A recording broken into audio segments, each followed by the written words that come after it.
परम मुनि परमहंस श्री सनातन जी हर समय 5 वर्ष की अवस्था में रहते और कोई वस्त्र नहीं धारण करते, दिगंबर। दिग माने दिशाएं, दिशाएं ही जिनकी अंबर है, अर्थात नग्न अवस्था में रहते हैं।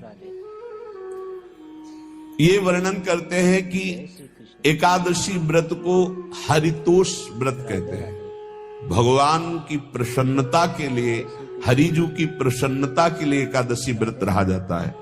प्रायः समस्त वैष्णव जन रहते हैं। जो रसिक जन प्रियाजू के चरणों के अनन्य हैं, उनका एक ही व्रत है, श्यामा श्याम की 8 पहर उपासना करते हुए अपने मन वृत्ति को श्यामा श्याम में समर्पित करना। पर जो एकादशी व्रत रहते हैं परम धन्य है, वो हरितोष व्रत है। अब एकादशी व्रत का नियम क्या है और कैसे एकादशी व्रत का फल मिलता है, कई बार चर्चा हुई। बहुत सुंदर शास्त्र प्रमाण के अनुसार श्री सनातन मुनि बोल रहे हैं, जिसे एकादशी रहनी हो और एकादशी का फल प्राप्त करना हो, उसको 3 दिन, एक तो दशमी और एक द्वादशी और फिर बीच में एकादशी, उसको 3 दिन संयम में रहना होता है, तब बीच की एकादशी का उसे फल प्राप्त होता है।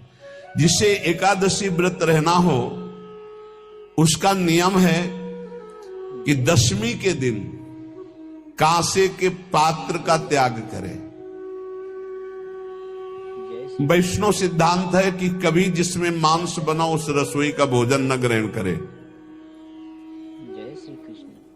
मसूर की दाल, चना की दाल, कोदों और कोई भी शाक, शहद, दूसरों का अन्न, दोबारा भोजन और मैथुन, ये दशमी के दिन त्याग दे। एक बार दशमी के दिन भोजन करे 24 घंटे में, क्योंकि एकादशी रहना है। कांसे का पात्र, जिस रसोई में मांस बना उसके भोजन का त्याग, मसूर की दाल, चना, कोदो, शाक, मधु अर्थात शहद और दूसरे के द्वारा दिया हुआ भोजन और दोबारा भोजन और मैथुन क्रिया, इनका दशमी के दिन कभी भी प्रयोग ना करें। इन 10 वस्तुओं से वैष्णव दूर रहे दशमी के दिन। फिर एकादशी के व्रत में,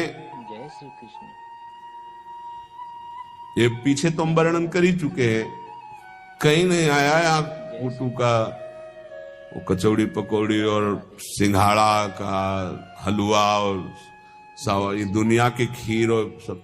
ये एकादशी के दिन किसी भी तरह की गेम आदि क्रीड़ा ना खेलें। जैसे अब आज व्रत है तो बैठे हैं अपना मोबाइल में गेम खेल रहे हैं, ऐसा कोई भी क्रीड़ा नहीं। द्यूत क्रीड़ा, किसी भी तरह का गेम, ये सब खेल नहीं। एकादशी के दिन उपासक को चाहिए कि वो किसी भी तरह की क्रीड़ा, मनोरंजन बिल्कुल नहीं, नींद नहीं लेनी उसको, न दिन में न रात में। एकादशी व्रत, और प्रायः पुराने महापुरुषों ने ऐसा किया है। रामदास जी डाकोर के रात में जाते थे, रणछोड़ भगवान के यहाँ कीर्तन करते थे जाकर, तभी तो भगवान उनके कीर्तन पर, उनकी भक्ति पर रीछ कर गाड़ी में बैठकर उनके साथ आए थे। पूरी रात जगकर कीर्तन करना, और दिन में तो सोना ही निषेध है। पान खाना निषेध है एकादशी को, बिल्कुल नहीं। जो व्रत रह रहे, वृक्ष से तोड़कर जो दतून की जाती एकादशी के दिन नहीं। दूसरे की निंदा करना, चर्चा करना नहीं, अर्थात अधिकतर मौन व्रत धारण करे एकादशी के दिन। चुगली करना, कोई चोरी करना, वाणी से, शरीर से, मन से किसी को दुख पहुंचाना, भोग करना, मैथुन करना, किसी के ऊपर गुस्सा करना, झूठ बोलना, एकादशी के दिन ये नहीं करना चाहिए। एकादशी को एक बार कुछ फलाहार शुद्ध, अगर आपके पास कोई व्यवस्था नहीं तो थोड़ा दूध है, जल है, ऐसे आप लेकर, या थोड़ा सा फल लेकर, थोड़ा सा फल लेकर के प्राण पोषण, एक दिन में मर नहीं जाओगे। कितने तो निर्जला एकादशी रहते हैं, हर एकादशी निर्जला। पूज्य श्री मथुरा दास जी निर्जला ही रहते थे हर एकादशी। चलो भैया आपकी सामर्थ्य नहीं तो जल 2-4 बार ले लो, एक बार थोड़ा सा दूध और फल ले लो, चल जाएगा काम, प्राणों का पोषण हो जाएगा। ये आचरण न करे, एक बार जय श्री कृष्ण कुछ आहार ले ले, वो भी शुद्ध भगवद अर्पित प्रसाद।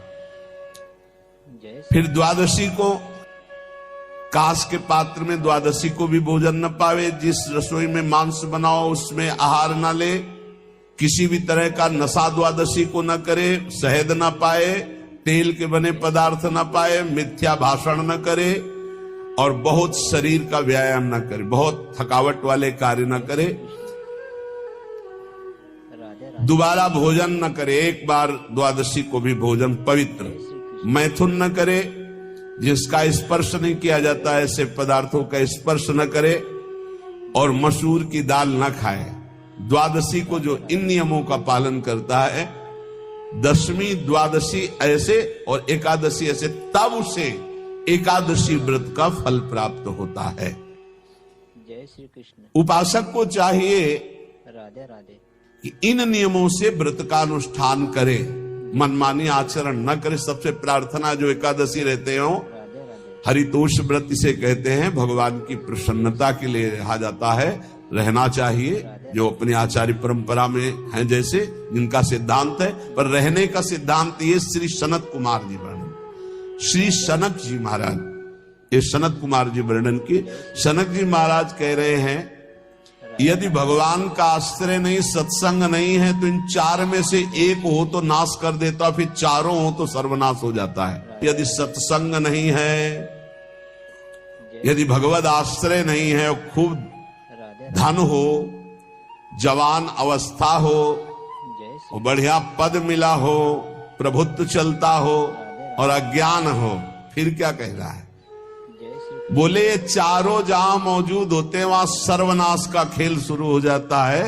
अगर इनमें से एक हो तो सर्वनाश करने में पर्याप्त है, और अगर चारों हो तो फिर क्या कहना है? जवान हो, खूब रुपया पैसा हो, कोई पद हो, कोई अधिकार हो बड़ा, फिर और अज्ञानी हो, तो बोले एक नाश कर देगा, फिर चारों तो नाश ही कर देंगे। और अगर सत्संगी है तो ये चारों महान कार्य कर देंगे। जवान है, खूब दूसरों की सेवा, मेहनत पूर्वक धन संपत्ति कमाकर माता पिता की सेवा, परिवार की सेवा,